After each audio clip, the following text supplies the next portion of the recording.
تو آج کے ایپیسوڈ میں آپ سب کا خوش آمدید۔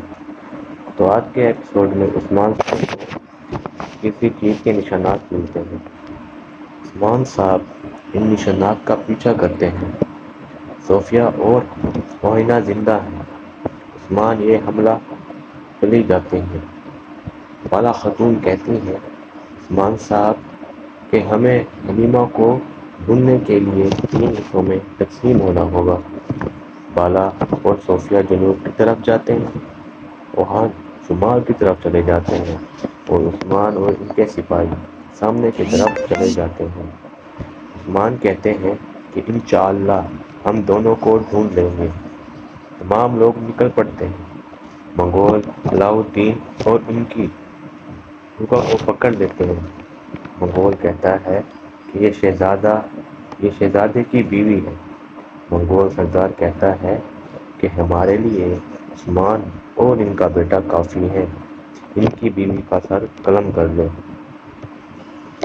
تو وہ ان کی بیوی کا سر قلم کرنے لگتے ہیں تو علاؤ الدین کو بے حد غصہ آ جاتا ہے اور وہ منگولوں کو مارنے لگتے ہیں۔ منگول یہ سب دیکھ کر خوش ہونے لگتے ہیں۔ وہ کہتا ہے کہ یہ معمولی سا پرندہ ہم جیسے عقابوں سے لڑے گا۔ علاؤ الدین منگول پر حاوی ہونے لگتے ہیں، لیکن علاؤ الدین کو گرفتار کر لیا جاتا ہے۔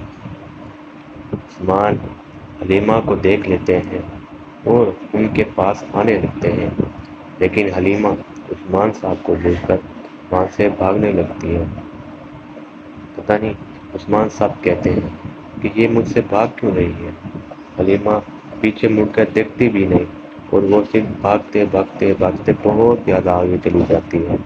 تو عثمان صاحب چلاتے ہیں حلیمہ، لیکن حلیمہ ان کی نہیں سنتی۔ ان کے بعد عثمان جب آگے بڑھتے ہیں تو منگول عثمان کا راستہ روک لیتے ہیں۔ وہ منگول 3 ہوتے ہیں اور عثمان 1، تو ان میں جھڑپ ہوتی ہے، لیکن عثمان بے ان کو مارنے لگتے ہیں۔ تو اسی وقت عثمان بے کے سپاہی آ جاتے ہیں تو منگولوں پر تیر اندازی کرنے لگتے ہیں۔ عثمان صاحب یہ منگول کتنے ہیں، لیکن منگول یہاں سے چلے جاتے ہیں۔ حلیمہ چلتے چلتے بے ہوش ہو جاتی ہے اور وہ نیچے گر پڑتی ہے۔ سب لوگ ان کے دیکھنے کے لیے ان کے پیچھے ہوتے ہیں۔ حلیمہ زمین پہ لیٹی ہوتی ہے تو بالا خاتون ان کو دیکھنے لگ پڑتی ہے۔ بالا خاتون حلیمہ کی طرف بھاگتی ہے اور اسے اٹھانے کی کوشش کرتی ہے۔